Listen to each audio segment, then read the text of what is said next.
Bismillahirrahmanirrahim. Assalamualaikum warahmatullahi wabarakatuh.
Alhamdulillahi rabbil alamin.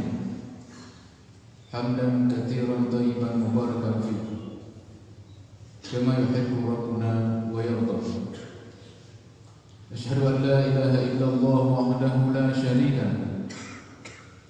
Wa asyhadu anna Muhammadan abduhu wa rasuluh. Allahumma shalli wa sallim wa barik ala Muhammadin wa ala alihi wa ashabihi wa man sara ala nahjihi ila yaumil qiyamah. Ayyuhal muslimun al-hadirun rahimani wa rahimakumullah. Usikum wa nafsi bitaqwallah liqaulihi jalla wa ala. A'udzu billahi minasyaitonir rajim. Bismillahirrahmanirrahim. Ya ayyuhallazina amanu taqullaha haqqa tuqatih wa la tamutunna illa wa antum muslimun. Wa liqaulihi يا أيها الذين آمنوا اتقوا الله وقولوا قولا سديدا يصلح لكم أعمالكم ويغفر لكم ذنوبكم ومن يطع الله ورسوله فقد فاز فوزا عظيما ولقوله صلى الله عليه وسلم اتق الله حيثما كنت وأتبع السيئة الحسنة تمحوها وخالق الناس بخلق حسن صدق الله وصدق رسوله. Segala puji hanya milik Allah Subhanahu wa taala. Salawat dan salam kepada junjungan Nabi kita Muhammad sallallahu alaihi wasallam, kepada keluarganya, kepada sahabatnya, dan kepada siapa saja yang mengikutinya dengan baik sampai dengan hari kiamat nanti. Ma'asyiral muslimin rahimani wa rahimakumullah.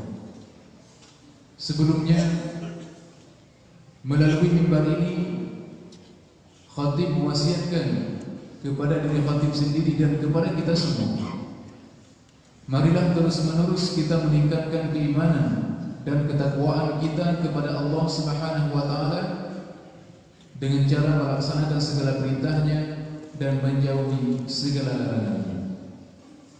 Ma'asyiral muslimin rahimani wa rahimakumullah. Ada sebuah nasihat, ada sebuah pesan yang sangat berharga yang pernah disampaikan oleh Rasulullah sallallahu alaihi wasallam kepada Ibnu Abbas radhiyallahu anhu.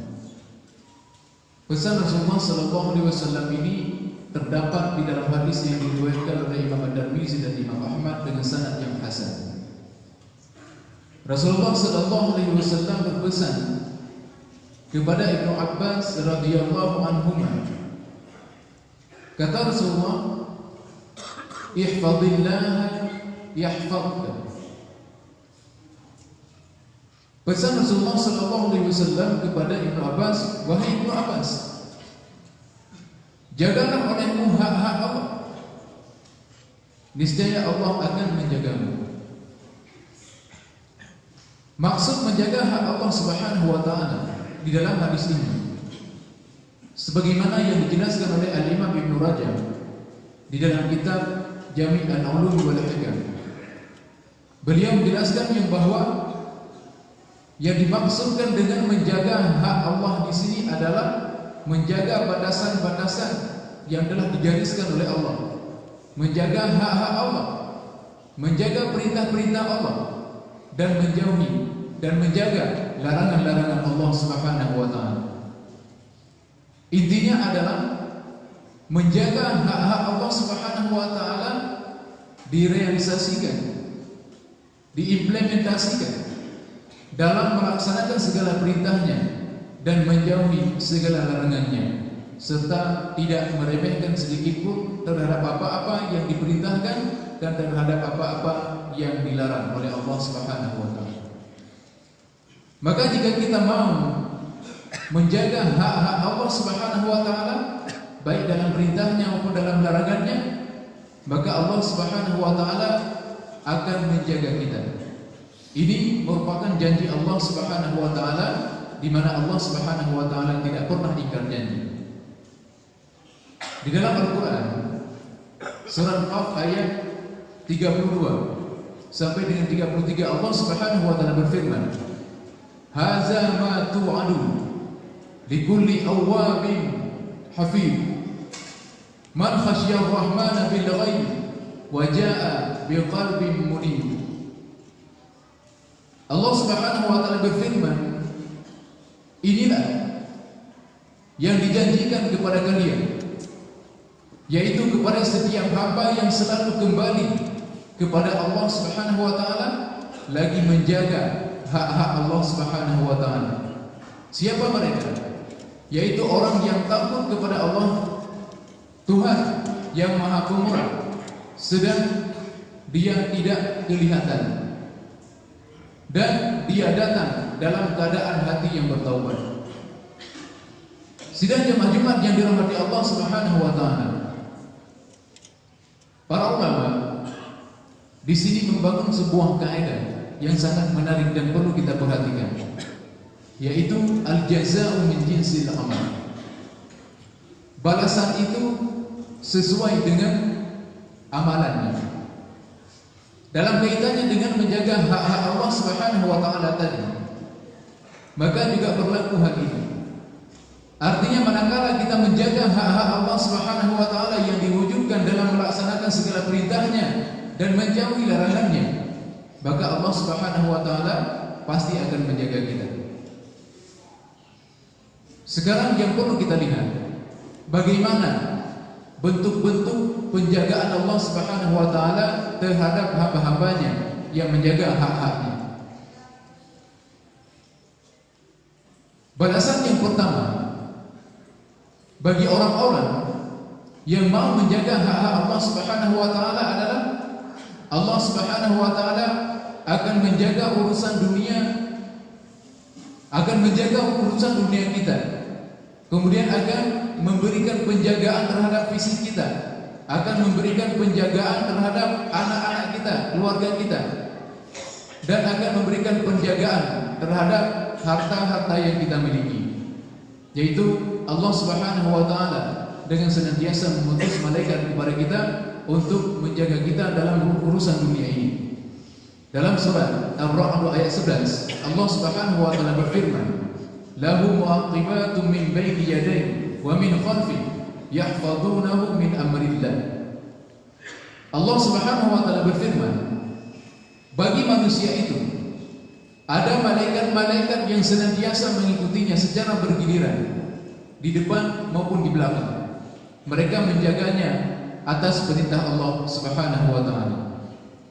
Al-Imam Ibnu Katsir ketika menafsirkan ayat ini, beliau menjelaskan yang bahwa maksudnya manusia itu memiliki malaikat yang selalu mengikutinya, yang menjaga, mengawal baik di siang hari maupun di malam hari. Dan malaikat tersebut menjaganya dari segala kejelekan dan segala keburukan. Ibnu Abbas radhiyallahu anhuma, beliau juga ikut mengomentari ayat ini. Beliau mengatakan yang bahwa mereka adalah para malaikat yang selalu diutus oleh Allah Subhanahu wa taala untuk menjaga si hamba tersebut yang mukmin atas perintah Allah Subhanahu wa taala. Jika ajalnya telah tiba, maka baru malaikat-malaikat tadi akan meninggalkannya. Artinya menjadi giliran malaikat maut untuk mencabut nyawanya. Kemudian Imam Mujahid, beliau juga ikut mengomentari ayat ini. Beliau mengatakan yang bahwa setiap hamba yang beriman, maka dia akan dijaga oleh malaikat yang menjaganya ketika tidur dan yang menjaganya ketika bangun, dijaga dari gangguan jin, dijaga dari gangguan manusia, bahkan dijaga dari binatang buas. Sehingga tidak ada satu gangguan pun yang datang, melainkan pasti malaikat akan menjaganya dari mara bahaya tersebut. Kecuali jika memang ada sesuatu yang memang Allah Subhanahu wa taala mengizinkan dan menghendaki untuk memang sebuah mara bahaya tertimpa kepada seorang hamba yang dikehendaki oleh Allah Subhanahu wa taala dan tidak mungkin dicegah. Ini merupakan balasan yang pertama. Maka jika kita ingin dijaga oleh Allah Subhanahu wa taala di dalam dunia ini, dijaga harta kita, dijaga anak cucu kita, dijaga keluarga kita, maka hendaknya kita menjaga hak-hak Allah Subhanahu wa taala. Itu balasan yang pertama. Kemudian balasan yang kedua, dan ini adalah balasan yang bersifat khusus. Jika kita mau menjaga hak-hak Allah Subhanahu wa taala di waktu muda dan pada waktu masih kuat, maka Allah Subhanahu wa taala akan menjaga kita di saat kita lemah, di saat kita tua dan kekuatan kita sudah melemah. Allah Subhanahu wa taala di dalam waktu tua ini tetap memberikan penjagaan terhadap mata kita, penglihatan kita, pendengaran kita, kemudian kecerdasan kita, dan bahkan sampai kepada ingatan kita ketika kita sudah berumur tua. Jika kita mau menjaga hak-hak Allah Subhanahu wa taala ketika kita masih muda dan ketika kita masih memiliki kekuatan. Al-Imam Ibnu Rajab Al-Hambali, di dalam kitab beliau Jami' al-Ulum wal Hikam, beliau mengisahkan yang bahwa dahulunya ada sebagian ulama yang memang umur mereka telah berumur seratusan tahun lebih. Namun ketika itu mereka tetap diberikan kekuatan dan bahkan tetap diberikan kecerdasan, tetap diberikan ingatan yang kuat. Sehingga diceritakan yang bahwa ketika mereka melompat, maka mereka masih sanggup untuk melompat meskipun secara fisik mereka sudah melemah. Ketika ditanyakan, kenapa engkau masih mampu melompat padahal engkau telah tua dan telah berumur 100 tahun lebih? Maka jawab mereka, hazihil jawarihu hafiznaha 'anil ma'asi fis sighar fa hafidhaha Allahu 'alaina fil kibar. Jawab mereka ketika ditanya, anggota badan ini adalah anggota badan yang selalu saya jaga dari perbuatan-perbuatan maksiat ketika masih muda. Maka sebagai balasannya Allah Subhanahu wa taala menjaga anggota badan ini ketika saya ataupun ketika kami sudah berumur tua. Ini merupakan balasan dari Allah Subhanahu wa taala. Namun sebaliknya, ada juga ulama-ulama, ada juga orang-orang yang memang sudah berumur ratusan tahun pada saat itu. Namun di saat yang sama, penglihatannya sudah tidak jelas, ingatannya sudah melemah, fisiknya sudah tidak kuat. Bahkan mereka mengemis-ngemis dan meminta-minta kepada manusia. Ketika ditanya, ada apa gerangan dengan orang ini? Maka dijawab, inna hadza dayya'allaha fi sighari fa dayya'ahu Allahu fi kibari. Ini adalah orang-orang yang di masa mudanya, yang di masa kuatnya dia suka menyia-nyiakan hak Allah Subhanahu wa taala. Maka di hari tua Allah Subhanahu wa taala pun menyia-nyiakan haknya. Makanya saudara-saudara sekalian, bila ingin Allah Subhanahu wa taala menjaga kita di hari tua, maka melalui mimbar ini saya berpesan kepada saya sendiri dan kepada kita sekalian, ketika kita masih muda seperti ini dan masih memiliki kekuatan, maka ini merupakan saatnya kita menjaga hak-hak Allah Subhanahu wa taala. Menjaga hak-hak Allah Subhanahu wa taala dengan cara melaksanakan segala perintahnya dan menjauhi segala larangannya. Insyaallah di hari tua kita pasti akan dijaga oleh Allah Subhanahu wa taala. Kemudian balasan yang ketiga, jika kita mau menjaga hak-hak Allah Subhanahu wa taala, maka Allah Subhanahu wa taala akan menjaga anak keturunan kita. Allah Subhanahu wa taala akan menjaga anak keturunan kita dan tidak membiarkan begitu saja. Baik, sebagai contoh, mari kita lihat. Di dalam surah Al-Kahfi ada cerita Nabi Musa dengan Nabi Khidir. Dalam salah cerita itu, Nabi Khidir alaihissalam, beliau pernah memperbaiki dinding sebuah rumah yang di sana ditempati oleh dua orang anak yatim yang ayahnya sudah meninggal dan dahulunya adalah ayahnya merupakan orang yang soleh.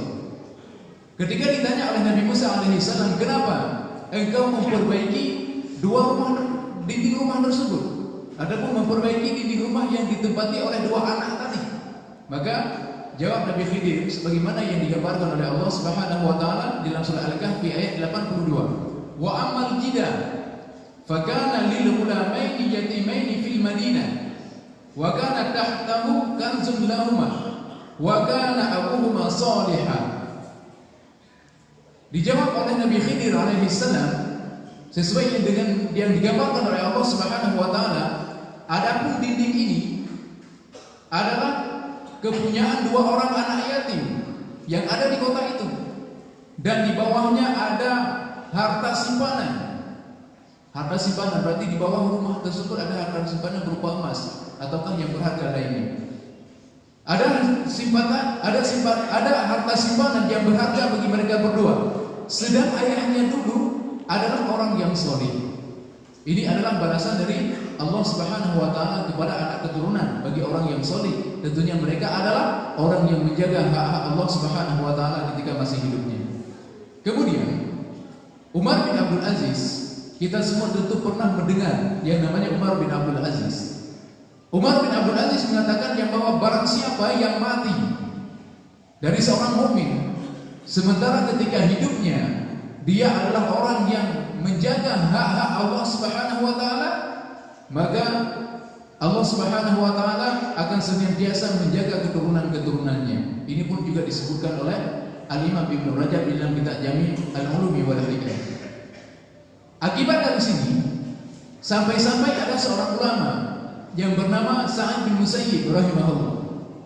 Beliau mengatakan kepada anaknya yang bahwa la azidna fi salati min ajli raja'an an uhfadha fi. Wahai anakku, saya akan menambah salatku.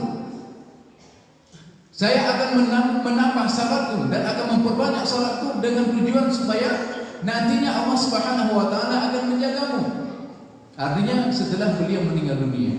Karena itulah saudara-saudara sekalian, bila anak keturunan kita setelah meninggalnya kita di dunia ini dijaga oleh Allah Subhanahu wa taala, maka hendaknya ketika kita masih hidup kita menjaga hak-hak Allah Subhanahu wa taala sama seperti tadi dengan cara melaksanakan segala perintahnya dan menjauhi segala larangannya.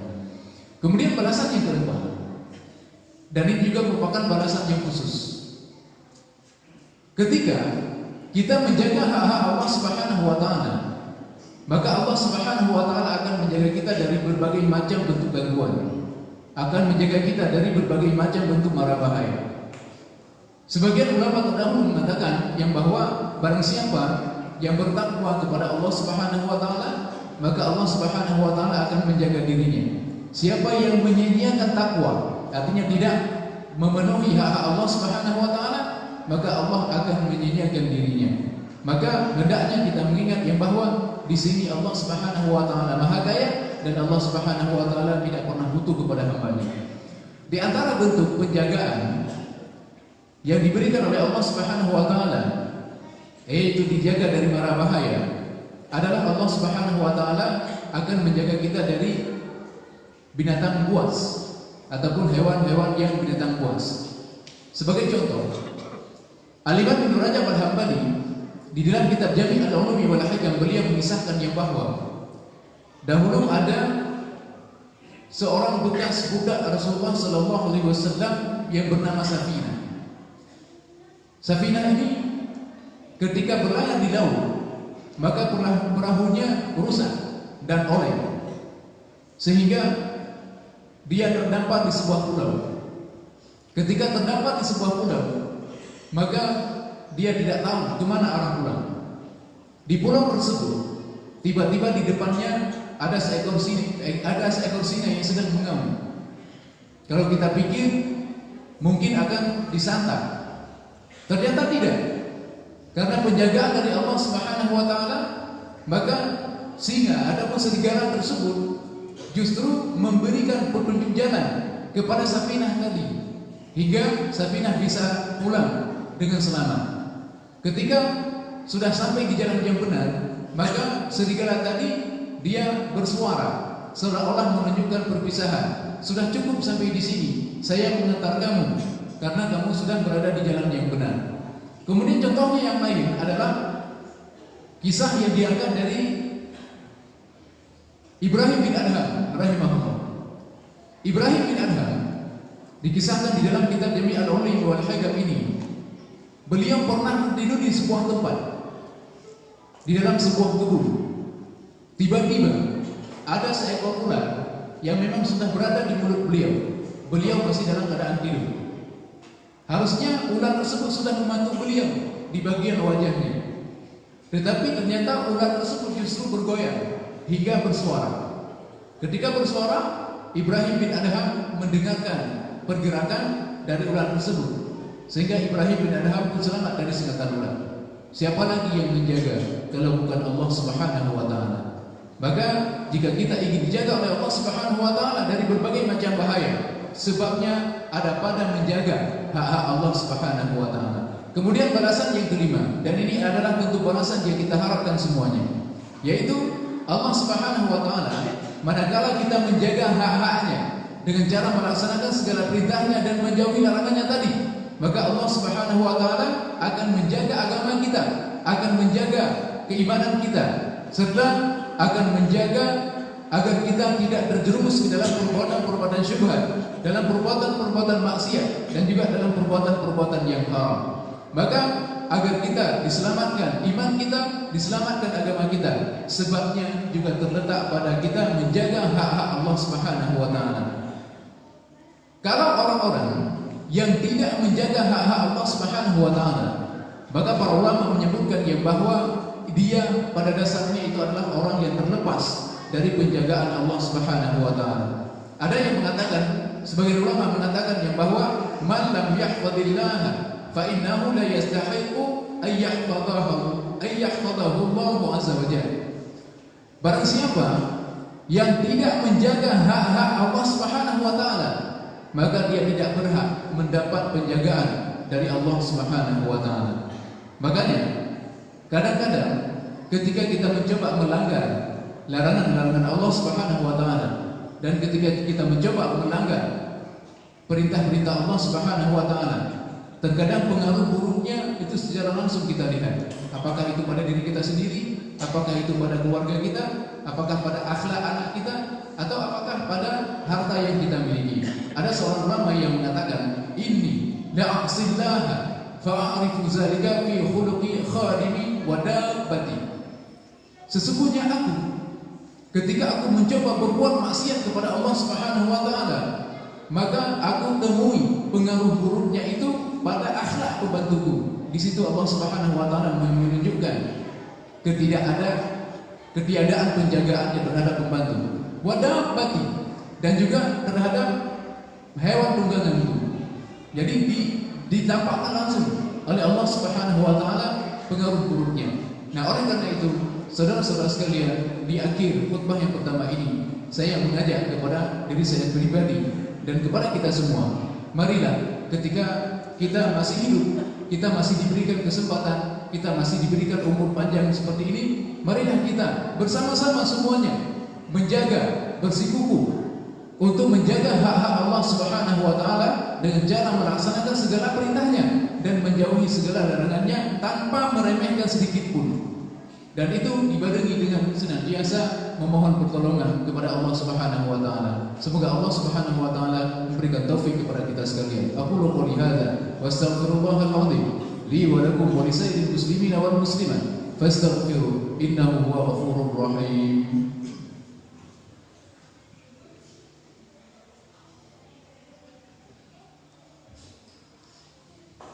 Alhamdulillahi rabbil alamin. Ashhadu an la ilaha illallah wahdahu la syarika lah, wa ashhadu anna Muhammadan abduhu wa rasuluh. Allahumma shalli wa sallim wa barik ala Muhammadin wa ala alihi wa ashabihi wa man tabi'ahum bi ihsanin ila yaumiddin.